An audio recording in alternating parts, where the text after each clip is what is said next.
लेकिन अब जरा कल का बाजार स्क्रीन पर उठा के लेकर आइएगा वीरू।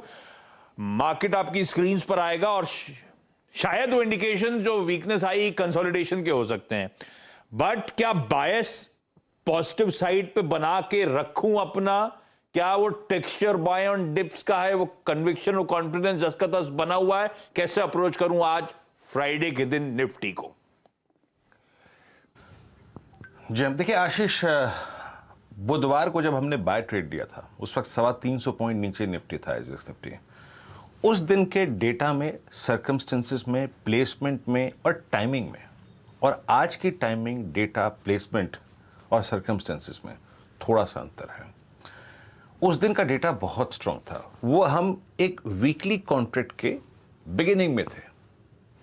उस वक्त मेरे पास एजेस, देखिए जब डेटा बहुत स्ट्रांग होता है ना आशीष, तो बहुत स्ट्रांग बाय या फिर बहुत स्ट्रांग सेल बोलने में आसानी होती है। लेकिन अब है मेरे पास नया वीकली कॉन्ट्रैक्ट, मेरे पास एजेस डिफाइंड नहीं है, तो बहुत कन्विक्शन के साथ यहाँ पे कुछ अगर आप देखें बोलना बहुत मुश्किल है आज। मैं क्यों कह रहा हूँ ये बात आपको समझाता हूँ मैं। देखिए कल क्या थी आशीष हमारी अप्रोच, के इंडिसेस जो हैं वो एक ट्रेजेक्ट्री में रहेंगे। आप ट्रेड, एक बहुत अच्छा ट्रेड का दिन नहीं है कल, आप स्टॉक फ्यूचर से फोकस करें तो अच्छा है। हमारी ट्रेजेक्ट्री क्या थी आशीष? 18,121, 18,100 हाई है, 18,866 कल का अगर आप इंटरडे लो देखें और हाई देखें वो एग्जैक्टली यही है। इसी ट्रेजेक्ट्री में निफ्टी प्लेस्ड रहा पूरे दिन, ट्रेजेक्ट्री से बाहर नहीं गया, वही ट्रेजेक्ट्री थी। तो इसने कल एक टिपिकल कंसोलिडेशन दिया एक्सपायरी के दिन। अब हमें क्या मिल रहा है? देखिए पहले मैं आता हूं लिक्विडिटी पे फोकस करता हूं आशीष। लिक्विडिटी क्लियर नहीं है, और देखिए ये क्या होता है ना कि ये एक एक्सपायरी डे का इंपैक्ट हो सकता है, क्योंकि एफआईज अब तक एक बहुत स्ट्रांग बायर रहे हैं और एक ट्रेंड में बायर रहे हैं, लेकिन पॉसिबली ये एक वन डे इंपैक्ट हो सकता है because of that expiry. 1270 crore का उनकी तरफ से कल कैश लिक्विडेट हुआ, 928 करोड़ रुपए का अगर आप देखें डीआईज ने कैश लिक्विडेट किया, यानी कुल मिला के करीब करीब 2300 करोड़ रुपए का, 2250 करोड़ रुपए का कैश बाजार से नदारद था। स्टॉक फ्यूचर्स एफआईज ने बेचा 943 करोड़ रुपए का और करीब 5100 कॉन्ट्रैक्ट लॉन्ग काट लिए, 5200 कॉन्ट्रैक्ट शॉर्ट किए। स्टॉक फ्यूचर्स में सब्सटेंशियल शॉर्टिंग हुई है, मैं स्टॉक फ्यूचर्स की शॉर्टिंग से घबराता नहीं हूं। 3452 करोड़ रुपए की सेलिंग और 18,000 कॉन्ट्रैक्ट लॉन्ग काट लिए, शॉर्ट करीब करीब 40,000 कॉन्ट्रैक्ट। स्टॉक फ्यूचर्स के शॉर्ट याद रखिएगा, घबराने वाला कोई विषय नहीं होता है। स्टॉक फ्यूचर का शॉर्ट हमेशा कुशन प्रोवाइड करता है, ये बाजार के लिए अगर आप देखें एक बेस के तौर पे काम करता है, तो मुझे उससे कोई चिंता नहीं है। तो one day benefit of doubt हम दे सकते हैं, कोई डाउट नहीं, लेकिन जब तक लिक्विडिटी क्लियर ना हो बहुत कन्विक्शन के साथ बाय करने में दिक्कत होती है आशीष। मैं आपको दिखाता हूं कल नए वीकली कॉन्ट्रैक्ट का डेटा, जरा आप आशीष देखिए प्लेसमेंट कॉल्स और पुट्स की। 18,000 की कॉल और 18,100 की कॉल। अब एक साइजेबल ओआई इस नए वीकली कॉन्ट्रैक्ट में, यानी 16 सितंबर से लेकर करीब करीब 22 सितंबर तक ये जो वीकली कॉन्ट्रैक्ट है उसमें आशीष ऑन फर्स्ट डे यहां पे 37 और 30 लाख का आउटस्टैंडिंग वाई है, यानी करीब करीब 67 लाख का आउटस्टैंडिंग वाई। यानी आशीष एक चीज इस स्क्रीन को देखकर आप समझ लीजिए कि ऊपर पिछले 2 दिन के हाइज यानी 18,100, यानी इस आंकड़े के मुताबिक 18,060 और 18,100 ये लिख कर रख लीजिए, एक बहुत ही स्ट्रॉन्ग सप्लाई ट्रेजेक्ट्री के तौर पे काम करेगा। क्या पता आप ड्यूरिंग द डे 18,000 के ऊपर आ जाए, लेकिन 18,060, 18,100 एक स्ट्रॉन्ग सप्लाई जोन के तौर पे काम करेगा।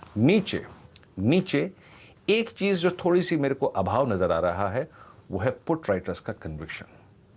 17,800 के पुट में बहुत साइजेबल ओआई नहीं है और इवन 17,900 पे नहीं है। एक मीनिंगफुल ओआई जो खड़ा हुआ है वो है 17,800 की पुट, करीब 21 लाख का आउटस्टैंडिंग ओआई, जहां पे करीब 10 लाख पुट बिकी।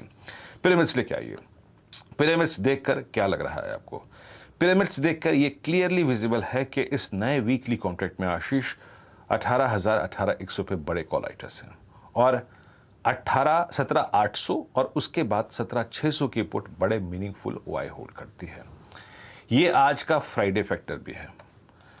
हमने अच्छा पैसा कमाया है, अच्छा अगर आप देखें स्विंग हासिल किया है व्यूअर्स ने, और स्पेशली ऑन वेडनेसडे मैं आपसे यही कहूँगा आज अपनी भावनाओं को और आज अपने ट्रेडर को, अंदर के ट्रेडर को कुछ देर दबा के रखिए। आज शुरुआती 1 घंटे में अगर गलत दाव पड़ गया तो पूरे दिन पनिश करेगा ये Ashish. Restrict yourself from any unwanted trade in the morning initially. क्या है बेस, क्या है रेजिस्टेंस, उसको थोड़ा डिफाइन करने की कोशिश करता हूं आशीष। ऊपर की तरफ 17,887, 951, इस यानी गैप डाउन के बाद हमको ये जोन, ये क्लस्टर थोड़ा सा परेशान कर सकता है। लेकिन बेस नहीं, डायरेक्टर साहब पहले रेजिस्टेंस लेके आइए। अगर हम बेस पे बैठते हैं, बेस पे अगर आप देखें टाइम स्पेंड करते हैं, तो ऊपर निकलने के क्रम में तब तक लॉन्ग मत करिएगा जब तक 887, 951 बाइसेक्ट ना हो जाए। ये जोन अगर बाइसेक्ट हो गया तो आपको 18,021 भी मिल जाएगा, 18,081 भी मिल जाएगा। लेकिन कब? आइए, अब आइए बेस पे। आशीष, भले ही एसजीएक्स निफ्टी इससे नीचे के लेवल दिखा रहा हो, लेकिन मेरे को एक लॉजिकल बेस मेंशन करना जरूरी था। 17,810 क्या है? ये वो 21 लाख का पुट राइटर है। 17,751 क्या है? ये बहुत ही मीनिंगफुल लेवल है। ये वो लेवल है जहां से पिछली बार लाइकली वेडनेसडे को हमारा पुल बैक आया था। हालांकि उस दिन का लो था करीब 70, आज मैंने इसे 51 मेंशन किया है। फर्स्ट बेस टिक रहा है तो वेल एंड गुड, कोई दिक्कत की बात नहीं है। और फिर फर्स्ट बेस टिकने के बाद ऊपर का लेवल निकल जाए तो हम एक लॉन्ग करेंगे। लेकिन आशीष, मैं शॉर्ट नहीं करूंगा तब तक, कब तक? आपकी स्क्रीन पर जो सेकेंड बेस है आशीष, 17,710 यानी 700 की पुट का ओआई प्लस एक हमारा जो rising 20 day exponential moving average है, वो आता है करीब 17,697 की रेंज में। लेकिन उसको एक थोड़ा सा फिल्टर देके मैंने लेवल आइडेंटिफाई किया है 17,644। 17,644 को जाके चार्ट्स पे देखिएगा, रीड करिएगा। एक और चीज है, एक बहुत महत्वपूर्ण क्लस्टर है। 7 सितंबर से लेकर 19 अगस्त, यानी 19 अगस्त से 7 सितंबर के बीच में सारी कैंडल्स का एक मीनिंगफुल पिवट पॉइंट जो है वो है 17,644। सो मैं आशीष, किसी भी सेल ऑफ में या फिर किसी भी गिरावट में शॉर्टिंग का तर्क या फिर काम तभी करूंगा जब हमारा 17,644 का जोन वॉलेट हो जाएगा, अदरवाइज नहीं। वो एक बहुत मीनिंगफुल बेस है। और फिर कहूंगा आशीष, मैं क्यों वेट कर रहा हूं, इसके पीछे एक रीजन है। वेट इसलिए करना है मुझे कि मुझे आज नए वीकली कॉन्ट्रैक्ट के डेटा को देखना है कि इस गैप डाउन के बाद पुट राइटर आ रहा है या कॉल राइटर और कन्विंसिंग होके और कन्विंस होके कॉल बेच रहा है। So wait for data till first half. Ashish, बहुत बढ़िया। तो भाई ठीक है, कल का वो प्रेशर हो सकता है, 1 डे बेनिफिट ऑफ डाउट दिया जा सकता है, पर वॉच आउट करना पड़ेगा स्क्रीन को। वीरू ने स्पेसिफिकली मेंशन करा लिक्विडिटी की किल्लत, लिक्विडिटी थोड़ा सा क्वेश्चन मार्क बनी हुई है। और कल क्या हुआ था, एफआईआईज ने 1270 करोड़ रुपए की बिकवाली, डीआईएस की तरफ से ऑलमोस्ट 928 करोड़ रुपए का एक सेल का आंकड़ा आता हुआ, दोनों में साज गांठ, दोनों मिलके बेचे कल के ट्रेडिंग सेशन में। तो लिक्विडिटी एक क्वेश्चन मार्क है। और एक और वर्ड ऑफ कॉशन के तौर पे कि गलत दांव पड़ गया तो दिन भर परेशान करेगा आपको। तो जरा वेट करिए, वॉच आउट करिए, जो लेवल्स डिफाइन किए गए हैं उन पे नजर बना के रखिएगा। स्क्रीन खोलिए, जो एक्सपर्ट जुड़ चुके हैं सबको दिखाइए। आप